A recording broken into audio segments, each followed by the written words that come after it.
हुजूर अलैहि सलाम फरमाते हैं, औरत अगर किसी के निकाह के बंधन में बंध जाए तो उसका ये हक भी नहीं है कि वो शौहर की इजाजत के बगैर अपने घर से निकले जब तक शौहर इजाजत न दे। अगर अल्लाह के रसूल फरमाते हैं शौहर की इजाजत के बगैर वो घर से निकली तो अब जब तक वो लौट कर नहीं आएगी, जब तक वो लौट कर नहीं आएगी, अल्लाह की, रसूल की और सारे फरिश्तों की उस पर लानत बरसती रहेगी।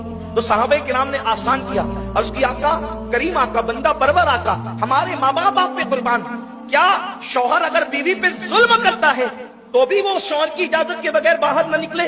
अल्लाह के रसूल फरमाते अगरचे शौहर जुल्म करे तो भी वो इजाजत के बगैर बाहर नहीं जा सकता। अल्लाह के रसूल अलैहि सलाम ने पाबंद किया। इसका मतलब यह है कि अगर लड़ झगड़ कर कोई औरत अपने शौहर के घर से बाहर निकलती है तो जब तक वो लौट कर नहीं आएगी, अब 10 दिन हो गए, 15 दिन हो गए, 50 दिन हो गए, साल भर हो गए, जब तक वो लौट कर नहीं आएगी उस पर मुसलसल लानत बरसती रहेगी। वो खा रही है तो लानत बरस रही है, वो पी रही है तो लानत बरस रही है, वो बिस्तर पर लेटी है तो लानत बरस रही है। उसकी वजह यह है कि हमारे यहाँ लड़कर जाने का तसव्वुर नहीं है।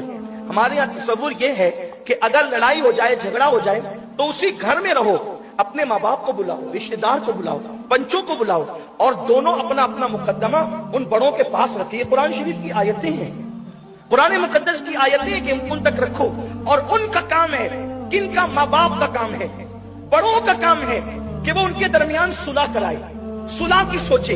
ये नहीं कि बाप और माँ अपनी बेटी को मजीद पम भरे कि कोई बात नहीं तुझे यहाँ रहने की, हम तुझे पाल सकते हैं। पलती तो छुट्टियां भी हैं, पलते तो कुत्ते भी हैं, पलते तो इंसान के दरवाजे पे खड़े रहने वाली बकरियां भी हैं।